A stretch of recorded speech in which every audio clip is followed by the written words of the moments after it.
और भारतीय वायुसेना के लिए आज का दिन बहुत ही अहम, क्योंकि आज औपचारिक तौर पर राफेल भारतीय वायुसेना का हिस्सा बन जाएगा। अमित पालित की आपने रिपोर्ट देखी, वो इस वक्त अंबाला से सीधे मेरे साथ जुड़ चुके हैं और मनीष प्रसाद इस वक्त लेह की वादियों में खड़े हैं। सबसे पहले अमित, शेड्यूल जरा बता दीजिए, आज समारोह कब कब कैसे कैसे होना है और कौन कौन अतिथि कितने कितने बजे तक पहुंच रहे हैं?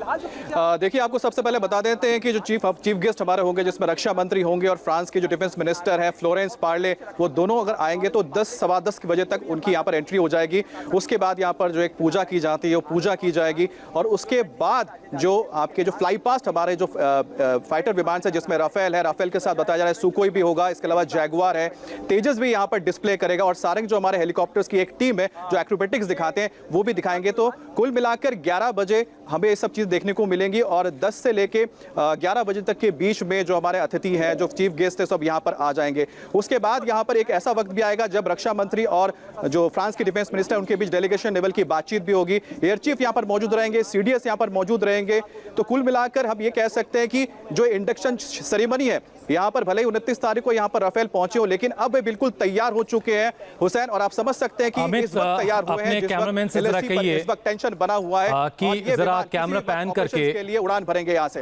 अमित, जरा अपने कैमरा पर्सन से कहिए कि जरा कैमरा पैन करके अपने पीछे की तस्वीरें आप दिखाइए, किस तरह की तैयारियां आज हैं, आज किस तरह के समारोह के दौरान राफेल को भारतीय वायुसेना में शामिल किया जाएगा। जी हुसैन, हालांकि यहाँ पर आपको ज्यादा तो हम नहीं दिखा पाएंगे, लेकिन थोड़ा रिस्ट्रिक्शन जरूर दिया गया। लेकिन आप जो सबसे इंपॉर्टेंट चीज यहाँ पर है, जिसके लिए हम सब यहाँ पर पहुंचे हैं, वो है राफेल फाइटर जेट, जिसको इस वक्त आप देख रहे हैं। इस वक्त जो आप देख रहे हैं, इसका नंबर आप देख सकते हैं BS001 है, यानी BS धनवा जो हमारे एक्स एयरफोर्स चीफ थे उनके नाम से ही इसको ये रखा गया है। और साथ ही साथ ये सिंगल सीटर है, सिंगल सीटर फाइटर जेट है। हमारे पास जो 5 अभी फ्रांस से आए हैं यहाँ पर राफेल विमान, उसमें से 2 ट्विन सीटर हैं और 3 सिंगल सीटर विमान है। तो 5 यहाँ पर मौजूद है। और आपको एक बड़ी खबर मैं बता दूं कि नेक्स्ट मंथ यानी कि अक्टूबर में बताया जा रहा है कि और 5 इसी तरह से जो राफेल जेट्स हैं वो इसी जगह पर फिर से लैंड करेंगे। तो कुल मिलाकर उस वक्त हमारे पास 10 हो जाएंगे। तो अक्टूबर तक इस बेस पर 10 जो राफेल है वो पहुंच जाएंगे, जिसके बाद आप समझ सकते हैं कि इस जगह से जो हमारी ताकत है, जो हमारी एयर पावर है इस पूरे इलाके में, चाहे वो LAC का हो या फिर LOC का इलाका हो, आज अंबाला एयरबेस में सबसे बड़ी बात है कि औपचारिक तौर पर राफेल विमानों को भारतीय वायुसेना के बेड़े में शामिल किया जाएगा। अंबाला के आसमान में आज राफेल गरजेंगे, लेकिन इसकी गर्जना जो है वो लेह तक जाएगी, चीन की सरहदों तक जाएगी और चीन में बैठे तमाम हुक्मरानों तक भी जाएगी। मनीष, किस तरह की हलचल आप LAC पर देख रहे हैं, क्योंकि अच्छा खासा तनाव वहां बना हुआ है, और राफेल आज जब शामिल हो जाएगा उसके बाद क्या स्थिति में कोई बदलाव आप देख रहे हैं?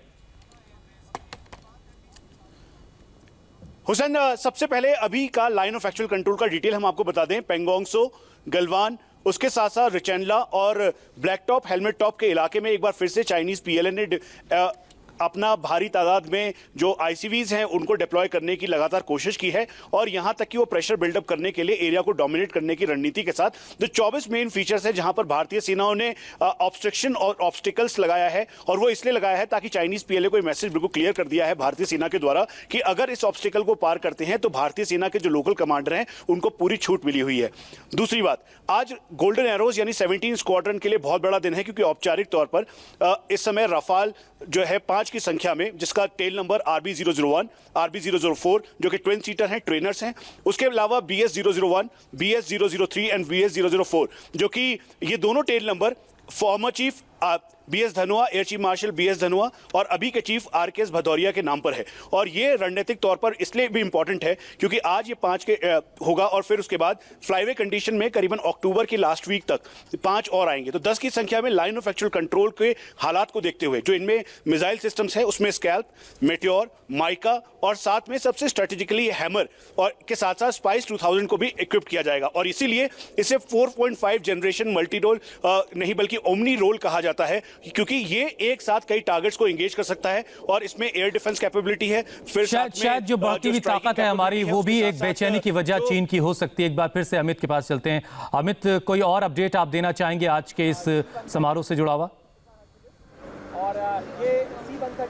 देखिए हुसैन, सबसे बड़ी बात यह है कि आप ये सोचिए कि जिस वक्त इसका इंडक्शन किया जा रहा है कि जो वक्त और जो समय है वो बढ़ाता है कि ये कितना अहम वक्त है, और साथ ही साथ फ्रांस के डिफेंस मिनिस्टर का यहाँ पर आना ये बताता है कि आज के वक्त में जिस तरह के चीन के साथ भारत के टेंशन है या पाकिस्तान के साथ हमारा टेंशन है, उस वक्त ये इतना मजबूत देश किसके साथ खड़ा है। एक बहुत बड़ा संदेश है आपको, इसलिए मैं बता दूं, अगर हम कुछ चीन और भारत के परिप्रेक्ष्य में देखते हैं तो फ्रांस जो है भारत का स्ट्रेटेजिक पार्टनर बन चुका है, और आपको बताएं कि बहुत ही जल्द ऑस्ट्रेलिया, इंडिया और फ्रांस के बीच एक ट्राइलेटरल एक ग्रुप तैयार हो रहा है, जो इंडो पैसिफिक यानी कि साउथ चाइना सी और इंडियन ओशन के बीच जो पूरा इलाका आता है, यहाँ पर ये साथ मिलकर काम करेंगे, और ये संदेश चीन के लिए जाएगा, क्योंकि जो टेंशन है राफेल हमारे पास आ रहा है, हमारी ताकत जरूर है, लेकिन अभी जो दर्शक हमें देख रहे हैं मिनिस्टर यहाँ पर आ रही है, चाहते हैं कि कुछ और तस्वीरें अगर आप दिखा पाएं,